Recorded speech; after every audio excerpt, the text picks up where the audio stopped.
안녕하세요. 과학과 김병현 선생님입니다. 지난 시간에는 운동을 분석하는 방법에 대해서 배웠습니다.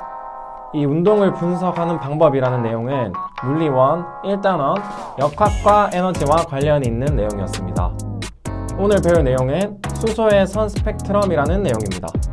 이 수소의 선 스펙트럼은 물리원, 2단원, 물질과 전자기장과 관련이 있습니다. 이 수소의 선 스펙트럼을 알기 위해서는 먼저 스펙트럼이라는 것이 무엇인지 알아봐야겠죠. 그래서 선생님이 오늘은 스펙트럼이 무엇인가에 대한 내용으로 수업을 시작해 보고자 합니다.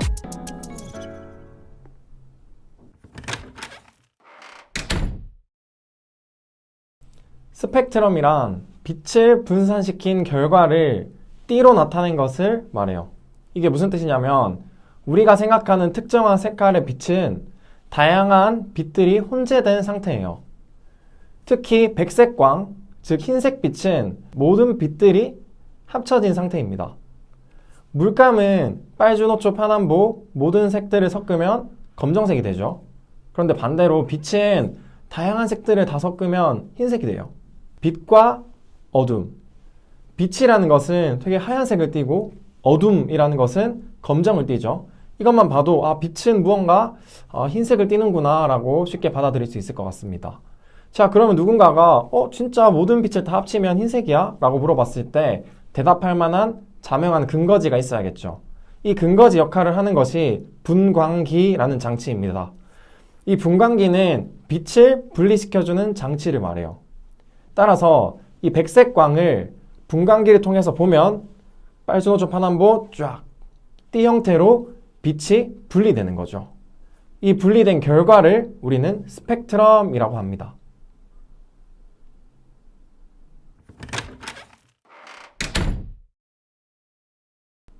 이제 이 스펙트럼을 가지고 수소의 선 스펙트럼을 이해해 봅시다.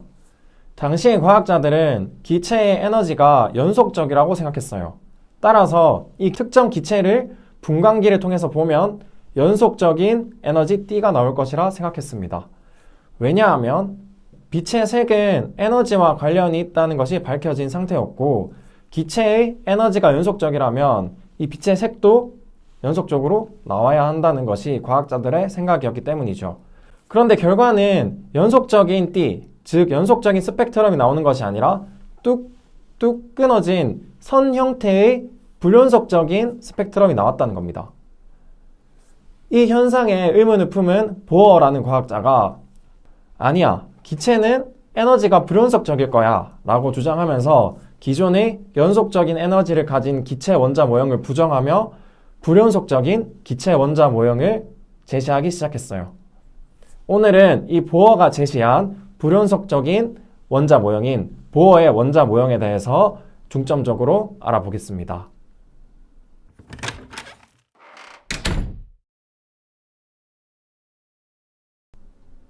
보어는 불연속적인 에너지를 가진 기체 모형을 제안했어요.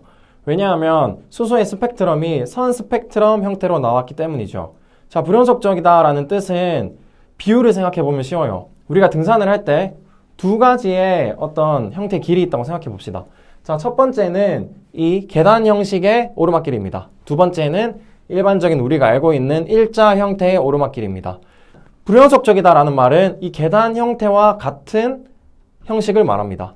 이 계단 형태에서는 우리가 발을 디딜 때 1층, 2층, 3층에만 발을 디딜 수 있습니다. 그림으로 표시해보면 1층, 2층, 3층에만 발을 디딜 수 있죠. 반대로 이 일자 형태에서는 발을 어떻게 디딜 수 있죠? 그렇죠. 모든 공간에 다 발을 디딜 수 있습니다. 보어는 이 계단 형식의 길처럼 1층, 2층, 3층 특정한 위치에서만 전자가 존재할 수 있다고 했어요. 그리고 이 가장 낮은 층을 1층이라는 표현에서 N은 1인 에너지 준위, 두 번째는 N은 2인 에너지 준위, 세 번째는 N은 3인 에너지 준위라고 표현을 했습니다. 그리고 1층, 2층, 3층 층이 올라갈수록 에너지가 커진다고 주장을 했어요. 우리도 등산을 할 때 1층, 2층, 3층 이렇게 올라가면 점점 힘이 들고 에너지가 많이 소비되면서 커지죠. 그렇게 받아들이면 쉬울 것 같습니다.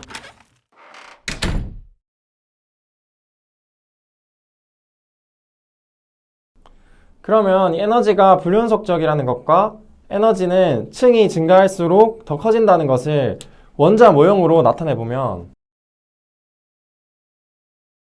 이런 식으로 나타낼 수 있습니다. 첫 번째 궤도를 n은 1이라고 명칭을 정한다고 했고, 두 번째는 n은 2, 세 번째는 n은 3. 이런 식으로 표시를 할 수 있을 겁니다.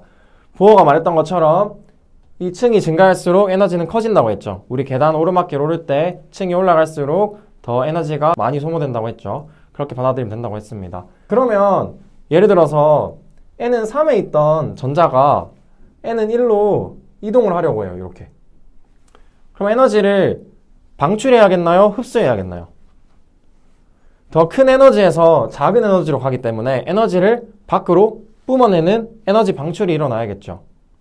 반대로 n은 1에서 n은 3으로 이동을 하려면 이렇게 이동을 하려면 에너지를 흡수해야 될 것입니다. 왜냐하면 에너지가 작은 곳에서 에너지가 큰 곳으로 전자가 이동을 했기 때문이죠.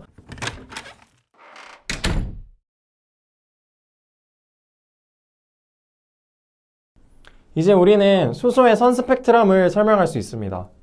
전자는 이 에너지가 불연속적인 위치, 이 특정한 에너지 준위에서만 존재할 수 있다고 했습니다. 예를 들어서 n은 3인 곳에 에너지가 100이라고 가정을 합시다. 그리고 n은 1일 때 에너지가 1이라고 가정을 할게요. 자, 그러면 n은 3에서 n은 1로 전자가 이동을 할 때 에너지는 99만큼 방출이 되는 거예요. 그런데 특정한 공간에만 존재하는 것이 아니라 전자들이 이 모든 공간에서 존재를 할 수 있다고 하면 99, 98, 97 이런 식으로 에너지들이 이동을 하면서 모든 에너지를 방출하거나 흡수하게 되겠죠.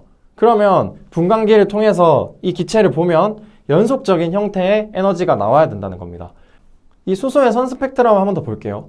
선생님, 근데 이제 이 불연속적으로 뚝뚝 끊겨 있는 거는 왜 그런지 알겠는데 이 색깔은 뭐예요? 색깔은 왜 보라색도 있고 빨간색도 있고 뭐 파란색도 있죠? 이제는 이 색깔이 어떻게 나오게 되는지 빛의 색과 에너지의 관계에 대해서 간단하게만 언급하고 넘어가 보도록 하겠습니다. 자, 선생님이 칠판에 이렇게 빨주노초 파남부 글자를 써봤어요. 빨간색은 에너지가 작아요. 보라색은 에너지가 커요. 과학적인 예시는 아니지만 선생님이 어떤 예시들이 있을까 한번 생각을 해봤어요.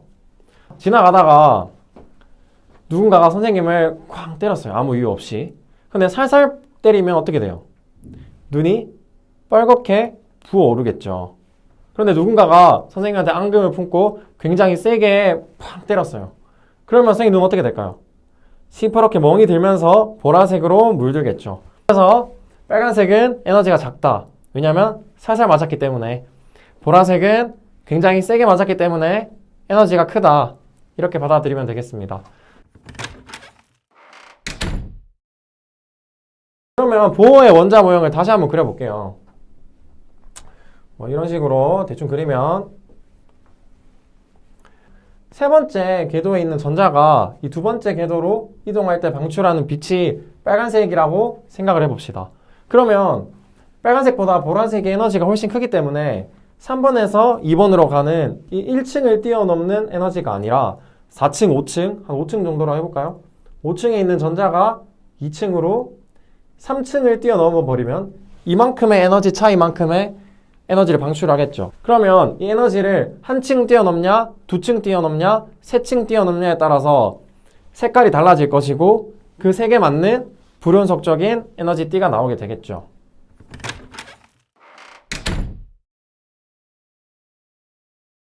자, 최종적으로 정리하겠습니다. 빛은 합성된 상태로 존재한다고 했어요. 자, 반대로 말하면 빛을 분리시킬 수도 있어야겠죠. 이 분리시키는 데 이용하는 장치가 분광기입니다. 이 분광기를 이용해서 빛을 바라보면 빛이 쫙 분산돼서 어떠한 연속적인 띠 형태로 나오게 되는데 이것을 스펙트럼이라고 한다라고 했습니다. 그런데 이 기체 원자를 분광기를 통해서 보니까 연속적인 띠 형태로 나타나는 것이 아니라 뚝 뚝 끊어진 선 스펙트럼 형태가 나온다는 겁니다. 그래서 보어는 이걸 굉장히 이상하게 생각하고 그러면 기체 원자는 연속적인 에너지를 갖는 것이 아니라 불연속적인 에너지를 갖는구나 라고 생각을 하며 이렇게 불연속적인 에너지를 갖는 보어의 원자 모형을 주장하게 됩니다. 이 보어의 원자 모형을 이용을 하면 수소의 선 스펙트럼을 정확하게 설명을 할 수 있습니다. 수업 듣느라 고생 많았고 다음은 여러분들이 또 어려워하는 내용 중 하나인 파동에 대해서 바로 알아보는 시간을 갖도록 하겠습니다. 다음 시간이 선생님과 함께하는 마지막 시간이 될 것 같아요. 유종의 미를 거둘 수 있는 시간이 되길 바라면서 복습 잘하고 다음 시간에 또 준비된 마음으로 만나도록 하겠습니다. 오늘 수업 듣느라 고생했습니다.